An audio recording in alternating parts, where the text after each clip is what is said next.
Welcome back. It's been a little while, but we're back on the Success for Life podcast. I'm here with David Levin. We're going to talk specifically today, and sports obviously being in my wheelhouse, we're going to talk about the inner game, the mental part of your game today.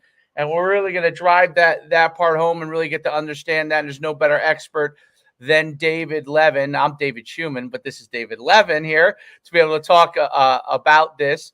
And welcome, David, to the show. Thank you. Happy to be here. Tell everybody a little bit about your background, how you got into it, because you have a unique background, in music and stuff like that, and how Yeah. you kind of got into the kind of the mental side of sports. Yeah. Well, as you mentioned, I've been a musician most of my earlier adult life. Well, even from high school, I was in a band. But, once I got out of high school, I did it just full time for 10 years, 10 more than that, on the road full time. So that was my identity, was being a rock and roll singer, songwriter, musician. But then about the mid-90s, early mid-90s, I'd been off the road for a while.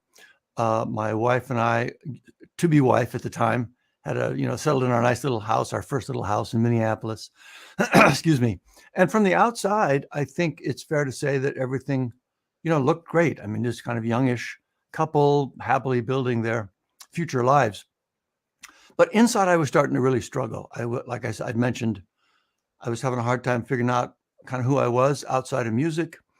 I was piling up a lot of debt. I had a little recording studio in my basement. I was doing audio production, but it wasn't, as lucrative as as it could have been at the time.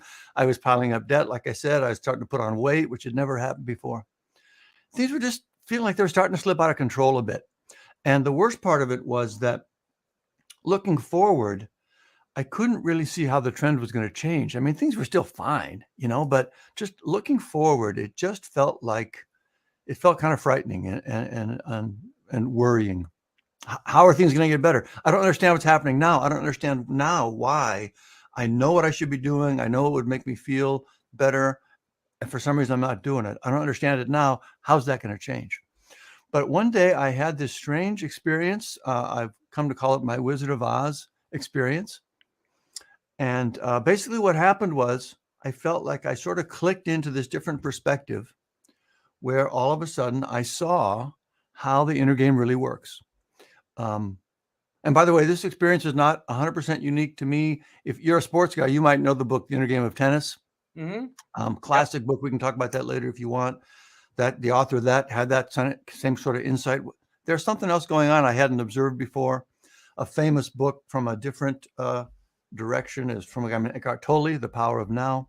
Similar insight for him. But basically something just clicked. And all of a sudden I go, oh, now I actually see what's causing those things I just mentioned, what's causing me to not do the things I know I should be doing and that I would feel better about.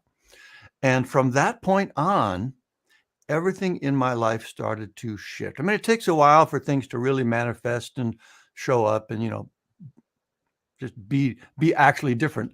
But as I look back on my life, everything I'm proud of happened since that time. The music career kind of took off again, had a nice little career, depending on how you look at that. Got into writing books and speaking.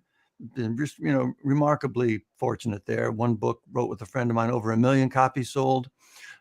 Family, life. I mean, just everything about our life now is so much better than I ever imagined it would have been during that period. And I think it's all having to do with that. So then around 2010 or so, I decided I just really feel motivated to try and sort of formulate this in a way, because it didn't feel, like I said, it didn't feel like something that was unique to me, like some, genius insight that no one had had but me. But it did feel like it wasn't being presented in a way that was as accessible as I imagined it could be. So I started working on this project that ended up in the book, Raise Your Inner Game, and then more recently, the Raise Your Inner Game Sports Academy, just to help people have that same sort of experience. Oh, I see it now. Oh, now I have a sense of how I actually could turn things around and get myself back on the track that feels like who I want to be.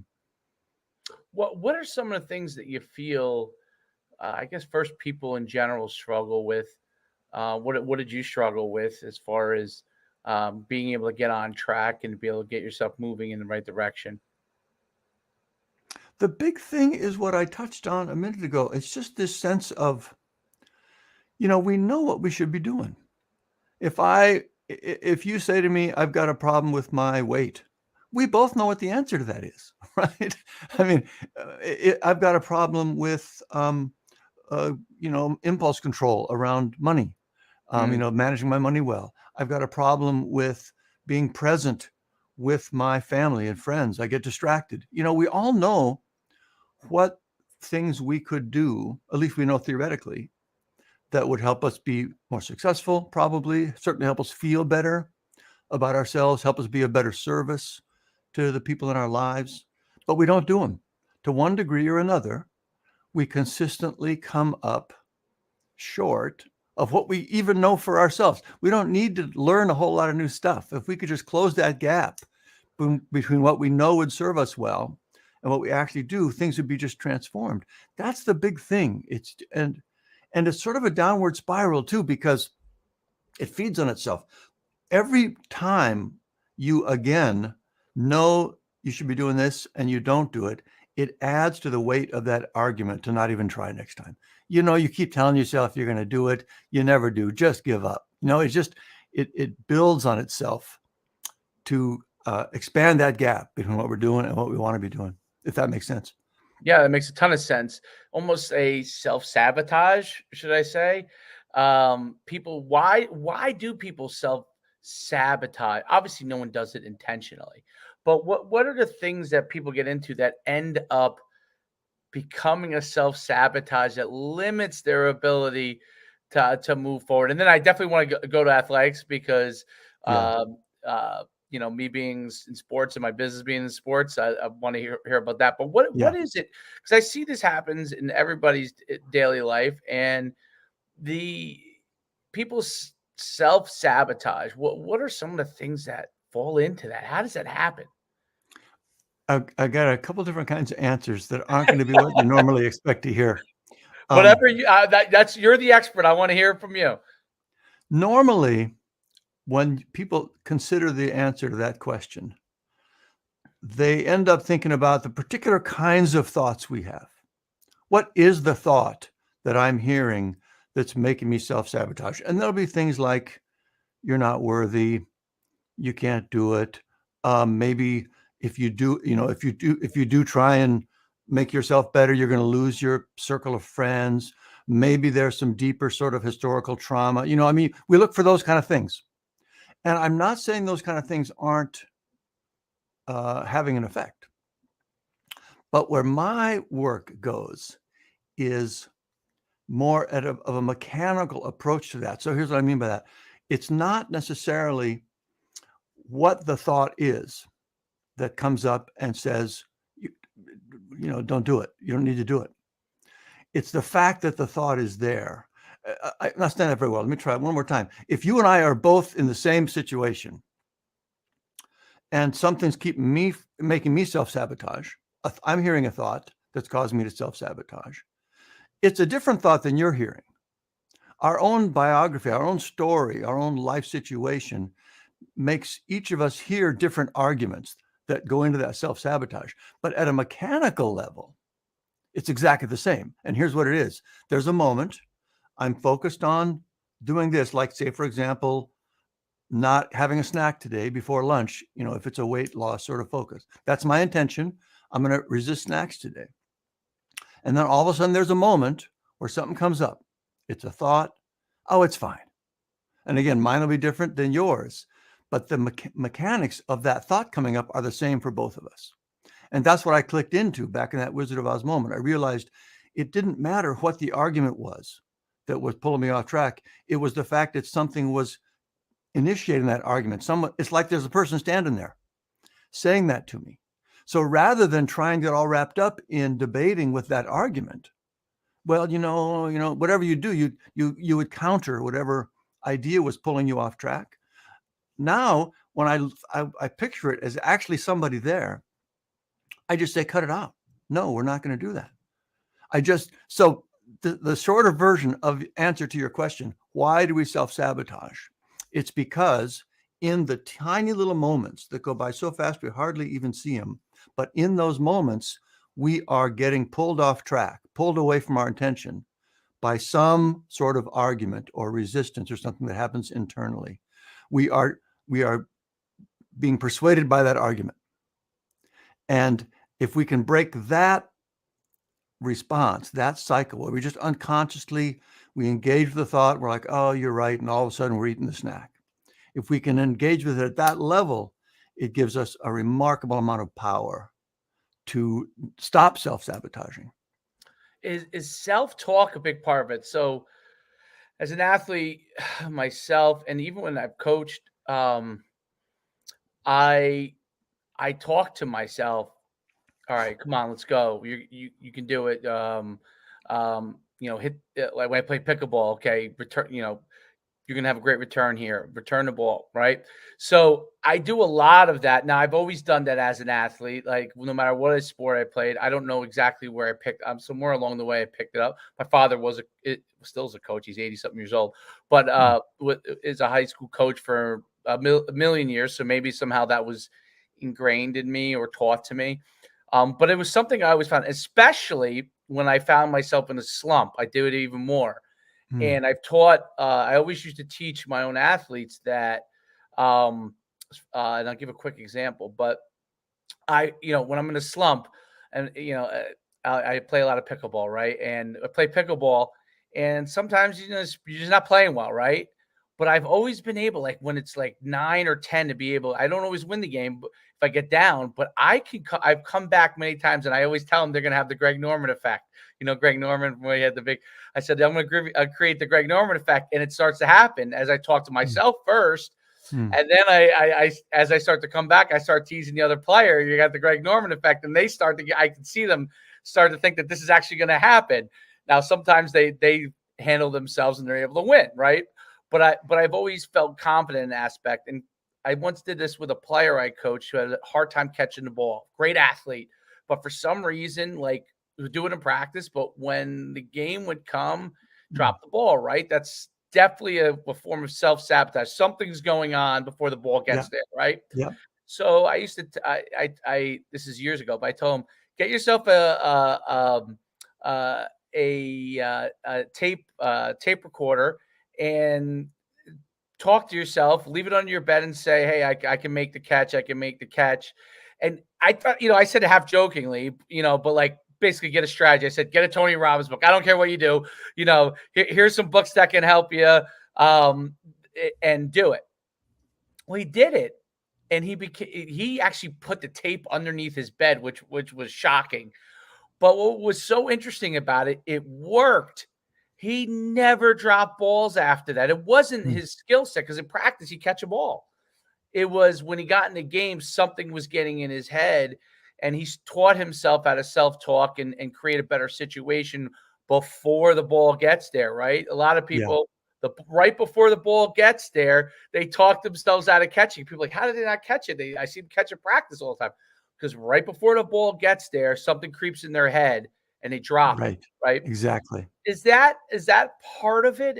I'm just touching on one thing, I'm sure, but well, no, that is exactly it. So, but the only thing that's different in what I do is the strategy for going about fixing it. Your thing worked great to put enough energy into the counter thought, the counter argument, that he could kind of, neutralize it. But what we teach is to become more and more aware of what's, you just talked about it, what's actually happening in the instant. The ball's on its way and all of a sudden you're going off into your head somewhere, right? That's the mechanics of the problem. Thoughts are coming up, and you can train people to get more and more just aware of that process. And as they do that, then you can give them the skills to just swat it away. And the actual place you need to be in, and you'll totally get this, for peak performance. And that's the reason I'm so excited to working in sports, is because there's nowhere this is more purely true. Right. To really perform at your highest level in competition, you need to be completely present and focused. You can't be off in your head doing anything. You got to be here. And this teaches them how to intentionally do that whenever they need to do it. So, again, his case was something happens, he gets off in his head. That's the case for everybody. That's the mechanism of it. And the more you can learn to engage with it at that level, it's just like any other kind of coaching. With any other part of the game, to really improve performance, you get granular in teaching the mechanics of that, whatever that activity is, whatever that element of the game is. Well, this takes that same sort of practical approach to the mental game. And that's where the real power comes from. Yeah, so the book you mentioned earlier, The Inner Game of Tennis, Yeah. was I read it many years ago, and I don't want to butcher it because I've forgotten probably 90% of the actual things. I may apply to my life, but when Yeah. I remember actually reading it because I wasn't a tennis player, but someone said, "Hey, this is a book. It says tennis, but it's really not about it's about the mental aspect of competition and improving, right?" And I found that book so interesting because tennis is it's an individual sport, right? And it's just really you and the other person, much like if you're a wrestler. And the biggest things that happen are things not just that's on the court, that's part of it, but what's actually going on in your head. And I always say what they touched on great is it's when you're way better than someone, I mean, yes, there are upsets, but in general, 9 out of 10 times you're winning because you have a inherent confidence because you already know that you're probably better than them. And yes, upsets happen. They happen all the time in sports. The upsets happen is when the person who is not as good all of a sudden stands their ground. And that's when the person who is somewhat I don't know if that's the word, but overconfident that this person is not as good. And now they're like, whoa, they are as good. And they didn't prepare themselves well enough before that competition or game. And because they didn't prepare themselves because they thought they were better, that's why you always see coaches don't take your opponent lightly because that's how it happens. Now we get an even game, and now you haven't prepared, and the group that's the underdog has looked at it the whole entire time as they're the underdog, and they're just trying to take something from somebody. So they're getting supreme confidence, and that's how those upsets happen. But when it really happens is when people are similar abilities, right? Similar levels of competition, similar skill sets, Division I football, basketball, tennis, wrestling. You're going against another person that's accomplished a whole lot of stuff, a whole lot of things in their life. And now you have to beat that person who has accomplished a whole lot of things, who probably is just around the ability that you are. One might be a little better than the other, but it's close enough that if everything is not aligned, you're going to lose. That had to me, I've always wondered what gives the people that win, like a Tom Brady, right? Oh, Tom Brady's the best. It's not like he's the best by far. I mean, there are guys that are very, very, very close, but how does he win over and over again? And when he's at the top of the game, you could argue right now the things he's going through in his own life is taking him a little bit off that game, and it has nothing to do with ability, right? So how does that happen? How do they figure that out, that they can just get a little more? Yeah. Well, of course, I don't know. I'm going to speculate, but one can imagine if you're a Tom Brady or a Michael Jordan or, Right. an icon like that it's not too hard to look at history and say, I can do this, right? I mean, there's a lot to base that confidence on. We've pulled it out before. We've come from behind. We've done the impossible. That helps a lot. But I really think, and it's actually, I think it goes to another level. And this is actually more relevant because most of us aren't Tom Brady or Michael Jordan. Right. And actually, Michael Jordan's a great example of this. But I want to ask you this. I want to tie back to that Inner Game of Tennis book. Do you remember what the main recommendation was in that book? I don't. It's actually very interesting. It was focus on the seams of the ball. That's right. Yeah. Just keep Not the score, not the opponent, not the next move, not the strategy, nothing. The seams of the ball, which really means your focus is on nothing. You're completely 100% present. That's the key that came out of that book. By the way, that book was where the whole term, the inner game, came from. That book initiated that.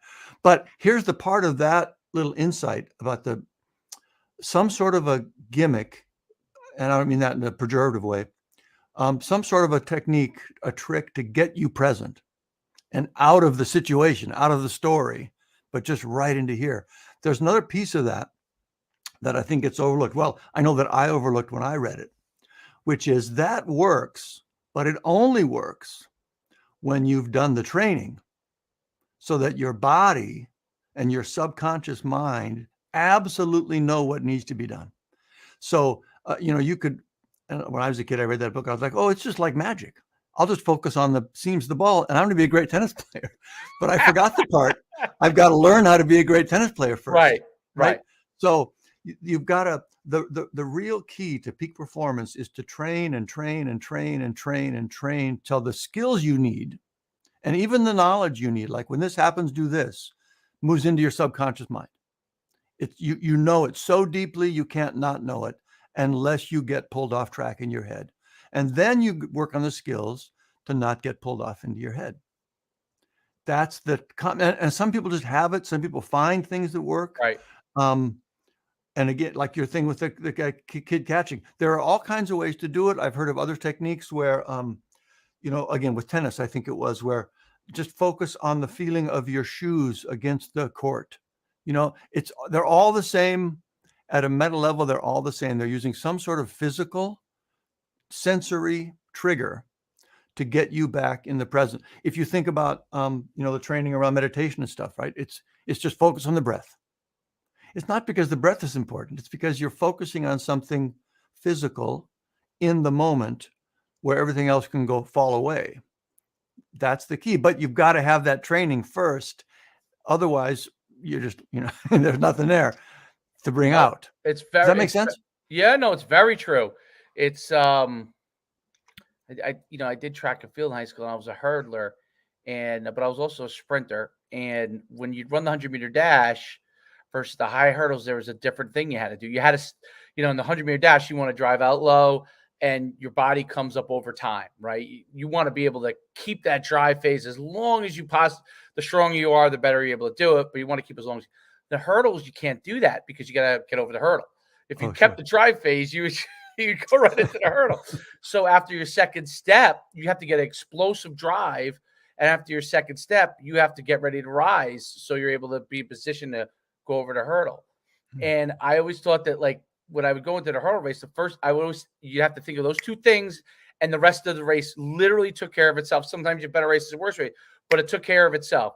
If you drove out and didn't rise, you were not going to have a great race. If you rose before you drove out, you weren't going to get enough momentum to that first hurdle.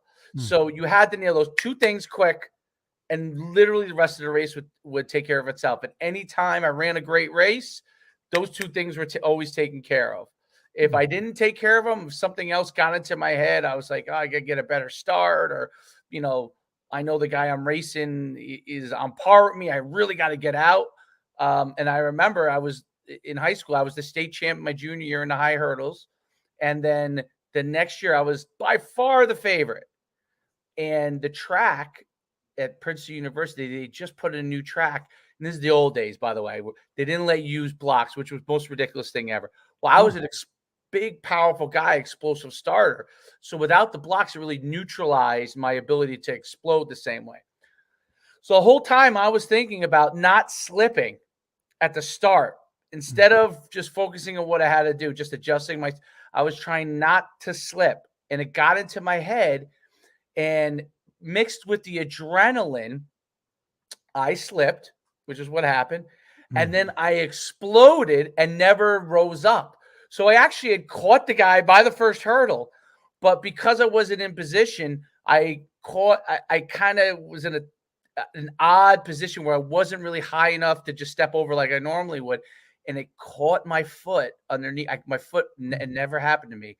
before or after, but my foot got caught underneath the trail leg, and it went down, and I lost it. Obviously, yeah, I went down. So it's interesting how these little things, something so small. I was the best guy. There was no reason for me really even to be worried, but I was thrown off my game in the quarters and the semifinals because I wasn't running as fast as I normally would run, but I was still better than everybody. But in the finals, my head's like, I got to get a good start. There are other guys that are better, that'll be better, even though I was the favorite by far. And it got into my head. And then I ended up falling. So that's an example. Like, the year before, when that wasn't the case, I was the state champ as a junior. It was the same guys the next year, or probably not even as talented as guys the next year, because I was a year older. And those are like two examples of when you're supremely confident, you're good, you're good to go, and you're focused on what you need to, and you win. And you're the best. Here's the best guy, and I lost focus on something. I was worried about something that really had a small part of what I had to do, and it ended up messing me up. So it's a mental game. People undervalue it because even as coaches, we undervalue it because we're like, well, we teach this every day, but there's another level to it. You know what I mean? There's a reinforcement to it. And that's where people like yourself come into it, where guys don't think about that. Coaches are thinking about the day-to-day, the tactics, the strategy of the game, and they're not thinking about the inner part. Well, also, I'm just to ask you about this, if I could. Yeah. You say we teach it every day, but do you teach it like the coaches I talk to? Yeah. I'll ask them how important is the mental game? And they'll say, I don't know, 75, 85, 90%. And I'll say, how much time do you spend training? Okay, based on that. They're like, oh, right. Like none. I mean, we say things to them. We say, don't, stay confident. Right. Do the work, do what you know. That's not really training. You know what I mean? I see what you're saying. Yes. So, we're doing tactics. And I don't mean that to be an accusation. I just think tactics in the mental part of it, but not training. We're doing tactics like, make sure you're staying focused on who you have to block, right? Or something like that. And there's mental aspects to it. It's a tactic, but it's not a training. I see what you're saying. Exactly. Well, and even just that, you say, stay focused on the blocks. And the athlete's like, great, how do I do that? Right. If I'm sitting into the blocks and I know I'm supposed to stay focused, it goes back to the very first thing we talked about. I know what I should be doing. I'm not quite doing it. I don't know why. They're in the blocks. All of a sudden they're thinking about slipping or whatever they're thinking about. They don't know how to stop that. They haven't looked at it at that level. So we're telling them what to do, but not telling them how to do it. I mean, I think that's one of the reasons is that the mental game coaching doesn't have the impacts that we want it to, is because we're not actually coaching the way we coach other things. We're not working with the mechanics. We're just telling them, it's like we're saying, run faster, right? Right. It's really no different from that at a practical level, as far as giving the athlete something they can work on, they can understand, they can measure, they can engage with, and they can improve. And I think that's a really good point. So the specifics, the specificity of things, like keeping your eyes on the seams of the ball, which you brought up earlier, right? Are there, and this goes to the tools of what you do, are there specific tools in the toolbox that an athlete or a coach teaching an athlete need to have to be able to improve these aspects? And so they're consistently doing these things, right? So you learn it one time, right? Say focus on the seams of the ball. They do it that day in practice. You do it with them, and then you forget about it. And the next time you're focusing on their swing, right? And they're focusing on their swing. And they're like, well, wait a minute, I'm supposed to focus on the seams of the ball. And you're like, well, no, you're not following through all the way. What are some of the tools they need to have in the toolbox in order to make those improvements consistently? There are really two main things. And the first isn't so much a tool as it's just having that insight that I had and that other people have reported having. It's helping them really not just, okay, I hear what you're saying, but to actually have the experience of observing their thoughts coming up in the moment, their emotions coming up, their physical impulses coming up, to have them start to see those and recognize that that's what's happening. I keep calling it just slowing the tape down. Just look at those moments when you're getting pulled off track and observe it. So, for example, an exercise that would help one do that. It's the simplest stuff, but you just sit down and you just get quiet for a moment and you just observe what thoughts are coming up. There's one. Don't engage with them. Don't judge them. Just, oh, I'm thinking about that. Now I'm thinking about that, just to see it happening. But then to take that to the next level, where the ultimate end result of it is basically to get to the point where you really genuinely feel that there is like another person inside there. It's just like you're standing at the bus stop and somebody just turns to you and starts saying things to you, like the thoughts that come up in your head. You just disembody that so that you really get the reality that there are two entities in there. There's me, who's hearing the thoughts, and there's some other thing that's sending them to me, that's saying them, whatever they are.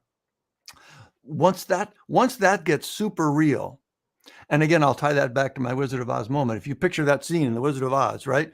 They used to think it was the big green head and all that stuff.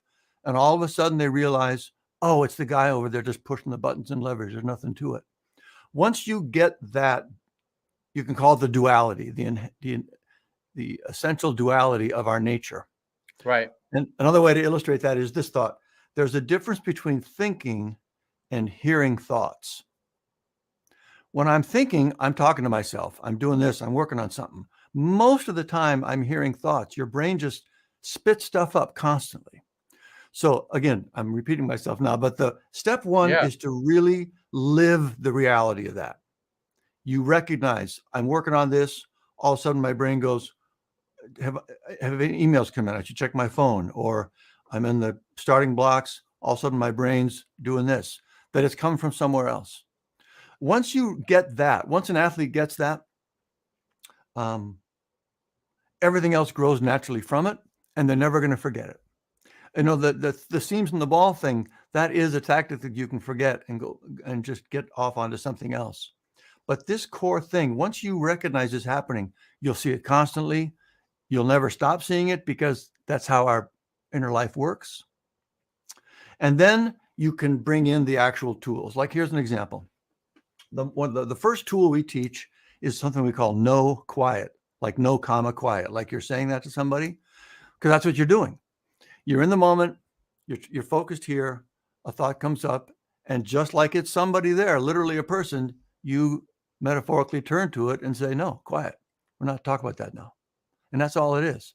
And I could tell you that out of the blue, and it might land a certain way. But once this reality, this duality has become so real to you that you can't see it any other way, it actually makes sense because you do feel it coming up from somebody else. And you'll just say, damn, just shut up, get off me, stop, you know? It can look a little crazy, but that's actually what's going on. And that is an incredibly powerful skill. It also works, although it's slightly different, when emotions come up. Emotions are a little different realm. You know, there are kind of three main realms. There's physical, emotional, intellectual. The no quiet is purely for thoughts that come up, but emotions come up just as well, sort of unconscious feelings, nervous, anxiety, worry. You notice it come up and you say, nope, we're not going to go there right now. And impulse control is the same thing. Physical things, grabbing for that snack. It's subconscious. Your body at some level is saying, I need that right now. And you say, again, once you've clicked into that zone, you recognize the impulses as they come. You hear it, you go, nope, I hear you, but no, we're not doing that. Those are the skills. They all grow from getting that duality. So that's step one, is really driving that. And we got a bunch of exercises and things they can do to make that real for them.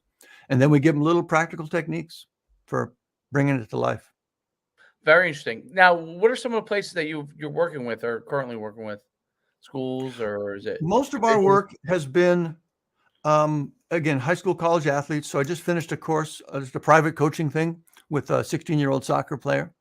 And this one was interesting because this was one of those kids, he wasn't looking for mental game help. Nobody looked at this kid and said, oh yeah, he's struggling with something. He was just like the opposite. He was one of those kids that's just looking for the extra edge. Everything's great. Mm. Everybody says the same thing. This is the kid you want on your team. He's going places. But we have an assessment we use, before and after the training. And it actually uncovered some things that nobody really knew about but him. He was really struggling with a couple aspects, mostly having to do with getting down on himself on game day. His expectations for himself, for not letting the team down, for all this stuff were so high. It's like on this assessment, the range is from 1 to 12. And this particular metric we measure is called freedom from worry. It was a 1 out of 12. It was a real burden for him. Nobody knew. We go through the training, teach them the main skills.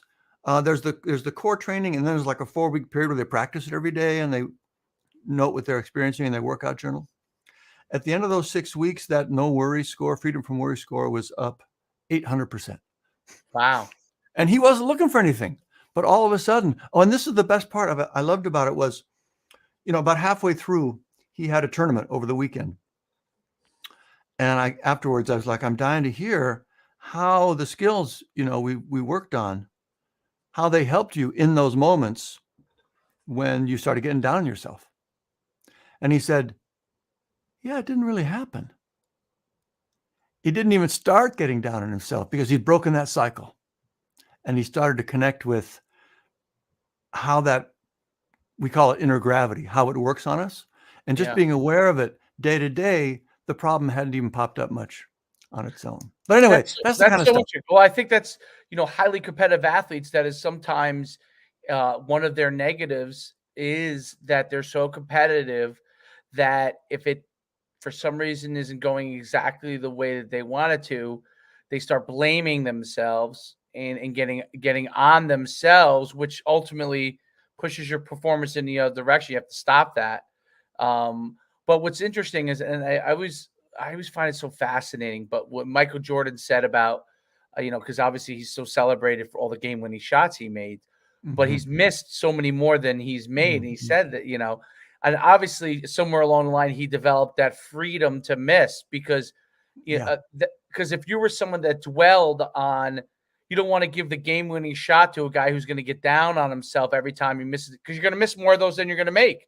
That's just the reality of it. But the ones you make win the game.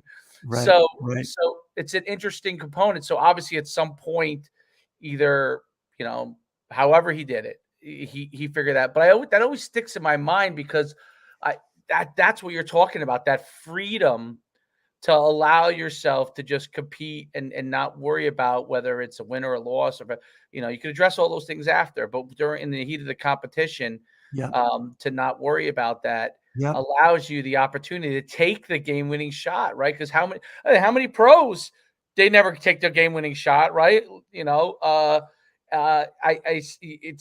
It's something that's so unique that he allowed himself to do that. There's very few athletes that do, but there are athletes at the high school level, don't play even in college, that are able to do that. They have the ability to be great in high school and hit the game-winning shot because they have allowed them to have the freedom to do it, right?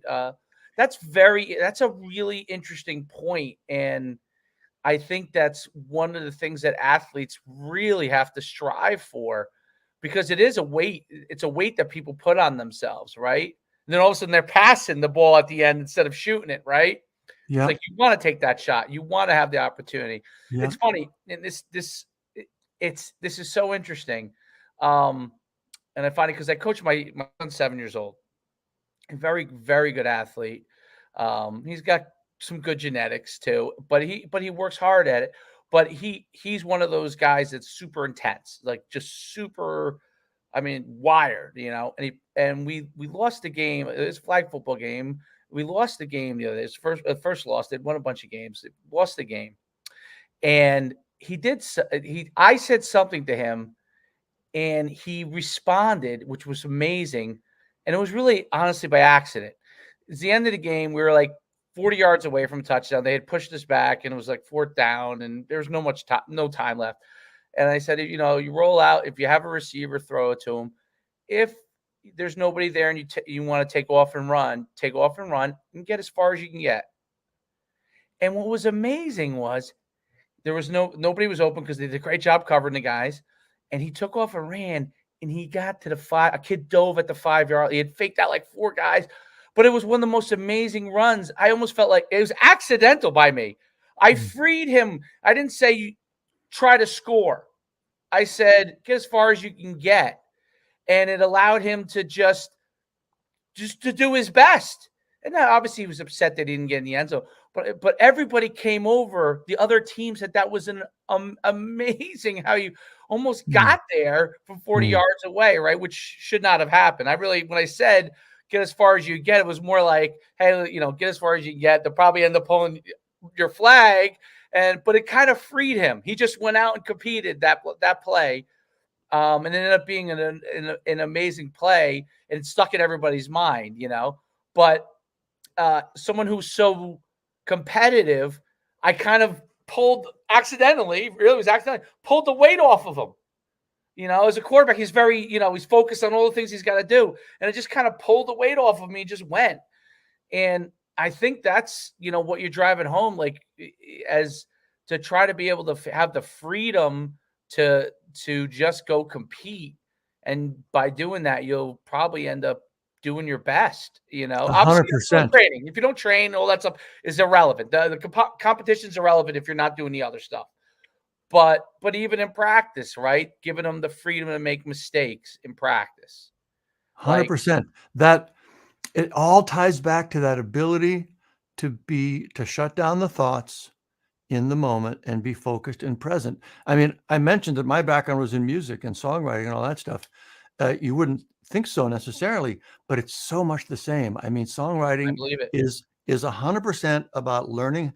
The technical term is cognitive control, meaning you can direct your thoughts. So songwriting is, okay, I need to be quiet now for a sec and wait for an idea to come. And then it comes, and like, oh, okay, there's one. I like that. And then you kick in your brain and you start working with it, actively engaged. And then you bump up against another stumbling spot and you go, oh, yeah, okay, I got to listen for some more ideas. And you're just intentionally turning your thoughts on and off.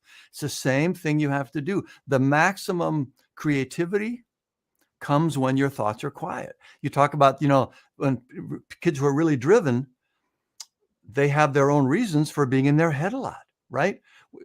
Or kids who are really worried, they have their reasons for being in their head a lot. Mm-hmm. But the bottom line is, it doesn't matter why you're in your head. It just matters that you're in your head. Right. So that's why focusing on just learning what it feels like to actually be quiet, which is a funny thing to think about, being quiet when you're in the middle of something that's so active and dynamic and energetic. But that's what it's about. Having your thoughts be still so you can focus and let your training and your instinct come out. And so you recognize what that feels like, and you recognize what it's like when you're not there. And then pretty soon you're coaching yourself. You're like, no, I'm not where I need to be right now. And you can just shut it down and go. And it's a beautiful thing. I love that story as an example of that. It's so interesting. And obviously this conversation has really made me realize how someone was able to do that. You're freeing them, and obviously little kids, it takes time for them to learn that. But the more you can do that with them, the more you can free them, the better off they'll be, whatever their level is. Everybody. I mean, Michael Jordan has a level that's beyond 99.99999% of us will ever get to. Right. The greatest musicians have a level that is far beyond most, but within our own ability, we can maximize it by doing these things instead of sabotaging what our maximum is. And I think that's right. Ultimately, that's what peak performance is about. What you're talking about from a peak performance standpoint is, how do you get to whatever your maximum is, or as close to that maximum, without standing in your own way? Because I mean, you could tell me, but probably most people don't come close to reaching it, right? Exactly right. And that is, it's just, I just love the way it's coming out in the conversation. It's sort of a different paradigm shift. We think that we need to manufacture greatness. We need to lift ourselves up to being our best. But the reality is, it's the opposite. We, through our training and our talents, we naturally have this level that's fantastic. But there are things that go on in our inner mechanisms and mechanics that stand in our way, that pull us down, that keep us from there. So to reach our best, we don't have to create some new place. We just have to remove the things that are keeping us from getting there. Once you get a handle on these distracting, again, this gravity stuff, all of a sudden you're like, oh my God, it's like you said, they're unburdened. They're free to just emerge at their capacity, if that makes sense. And by the way, I have to say this little story before we go. Yeah, it's go Michael ahead. Jordan, because you mentioned Jordan a couple of times. I tell this story a lot, and I don't think it's a coincidence that he was this great and that he demonstrated this skill. I'm just from the story. So, he's famous for having amazing focus, to say the least. Also famous for that big old wattage of gum he'd be chewing on the sidelines. And a journalist asked him one time, so when you're on the sidelines, coming up on those big moments, I see you chewing that gum there. What are you thinking about? Are you thinking about the opponent, the clock, the play you're going to run? What's on your mind there? And his answer was, I'm thinking about chewing my gum. That was his Zen. That's what got him in That's right mindset. The seams of the wall. Right. That's just evidence. He's not thinking about anything. He's totally focused. So when you talked earlier about having the confidence to take that shot, that key shot, I really believe at that level, he knows he's got the skills. Right. He's not doubting his skills. Right. So he takes the shot because he's not entertaining any thoughts that he shouldn't. It's not whether I should or shouldn't. It's not the clock. It's just, I'm open. Give me the ball. That's what we do. When we're open, we take the ball. Right. I mean, everything else is irrelevant, and you learn to shut everything else down. And now you can actually do that. You can live up to your training and up to your talent. That was fantastic. That's a fantastic story. I didn't know that. I never heard that story before. That's fantastic. And you're right. You always see him with that bubble gum, and that's where it works. And I was gonna get to this last thing, and I'm curious. I want to ask this last question. Routine, right? So that's a routine for him, right? He chews bubble gum during the game. Every game, he chews bubble gum. Some people before a game they have to. Kobe Bryant, he would come there early. He basically have a practice before the game. Like that was his methodology, right? And when he did those things, he felt like he was in the right space. And everybody has a different thing.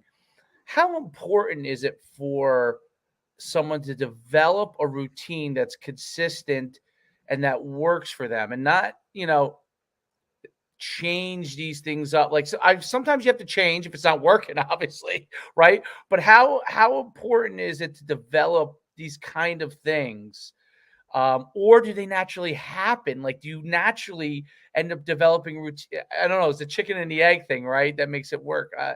What are your thoughts on that? I think it's probably helpful to separate why you're doing the routine. Okay. Here's what I'm thinking when I say that. If the routine has to do with getting you physically where you need to be, warming up your muscles, doing the, kickers, right? Kicking and kicking and kicking, those kind of things for your physicality, those probably need to happen, right? But my concern would be if the routine is meant to get you confident mentally, it's fragile. Because things can go wrong with your routine, and you can get all locked up on, did I do it exactly right this time? Did I miss something? And if I didn't do that routine right, I'm not going to be right. You know what I mean? When you rely on something external like that, it can create its own problems. Right. But as opposed to just being totally aware of the mechanisms of your mental game, and being able to gauge it in the moment. If I got a lot of stuff going on at home, I know I'm going to be extra distracted today. I can bear down a little bit more on a couple of these things to make sure that doesn't happen. If it's a big game, I remember I was struck with this, the Seahawks, when they first brought in their I want to say Coach Carroll, I want to say the first year, but the first time they were really focusing on the mental game. And it was the year they won the Super Bowl. But one of the things I remember hearing them say was they really drove this home, was that there's no such thing as a big game. Every game's the same. And there's no such thing as a big play. Every play is the same. Because if you start to, value them, compare them to each other, you start to not focus where you need to be, And anything you can do to get those sort of artificial mental constructs out of the way, I think is probably better, more efficient, more reliable. And you can, like, say, for example, you got a routine, and it's kind of be harder depending on the routine to do it on the road than versus a home game. Right. Right. You don't want to set yourself up for something like that. It's a great point. That's a really, really great point. I never thought about it from that standpoint with routines and stuff like that. I think you brought up an interesting point too, about if the athlete has a situation where there's something going on at home, right? And I've heard this over and over. I've said it as a coach, and I know other when you enter these, the field or these gates, you put whatever else is going on at home behind. But that, I've had it said to me so many times as a player.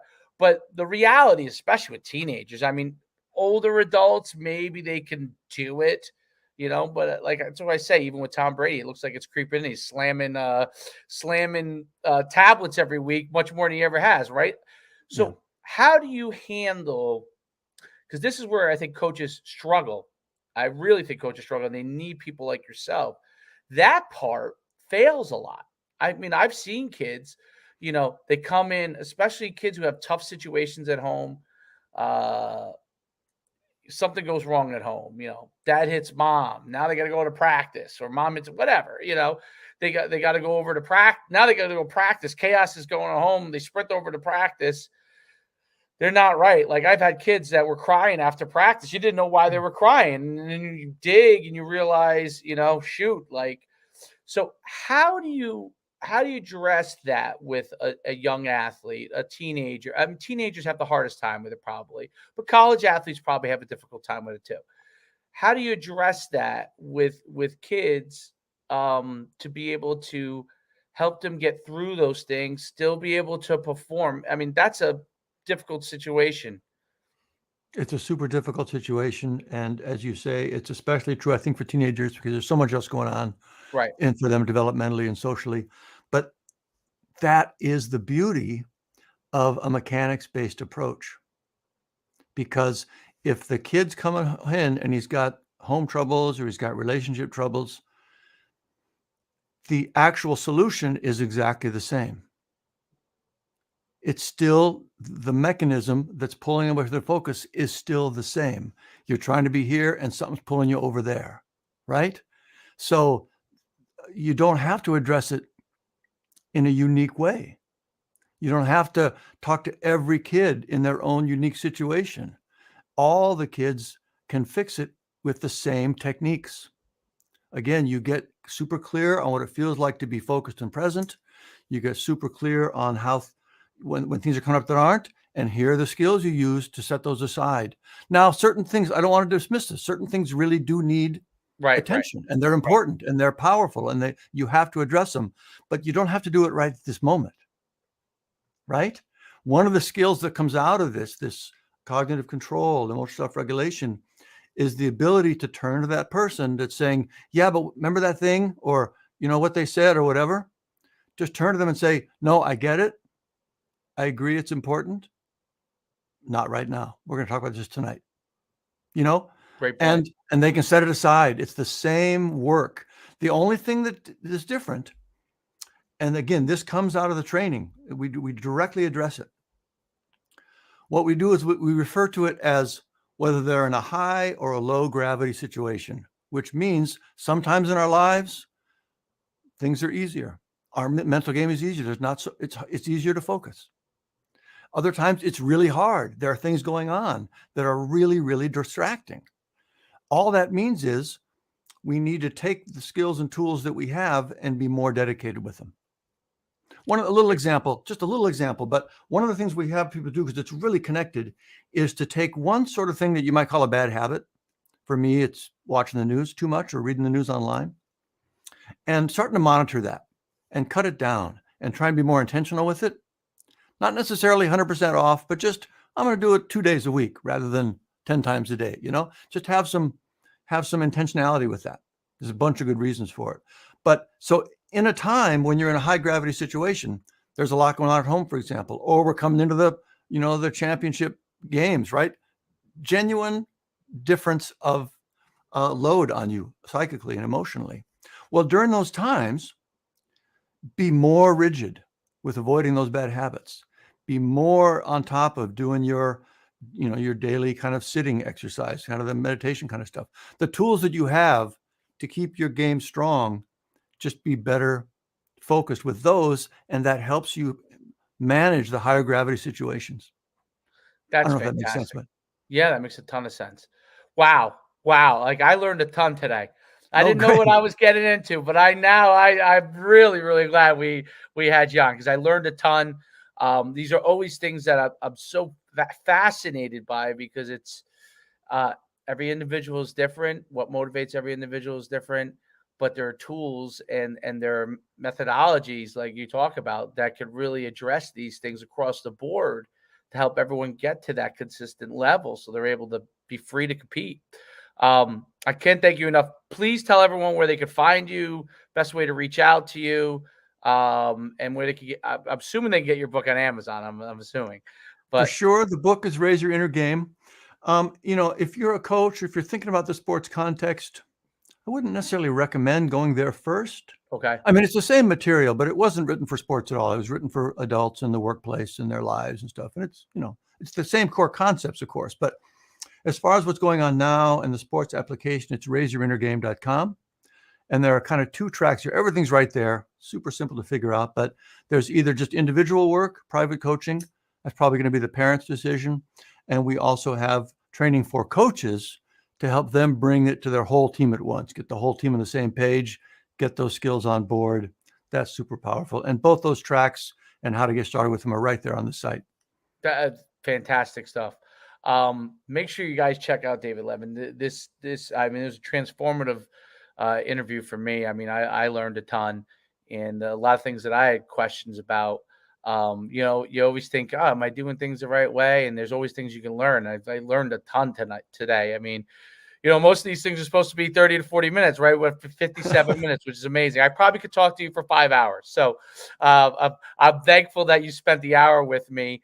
And make sure you get a chance, go visit David's website, check him out. And I was able to Google him in 2 seconds to find everything I need to find. So it's not hard to find him. I can't thank you enough for being on the Success for Life podcast. Dave, it's a real pleasure. It was a great conversation. I agree. We could have gone a lot longer. Thanks for Absolutely. having me on. All right, no problem.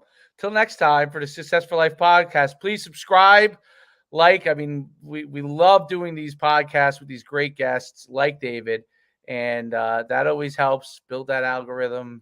And that way we can continue to bring on great guests. Thanks again, David. Thank you.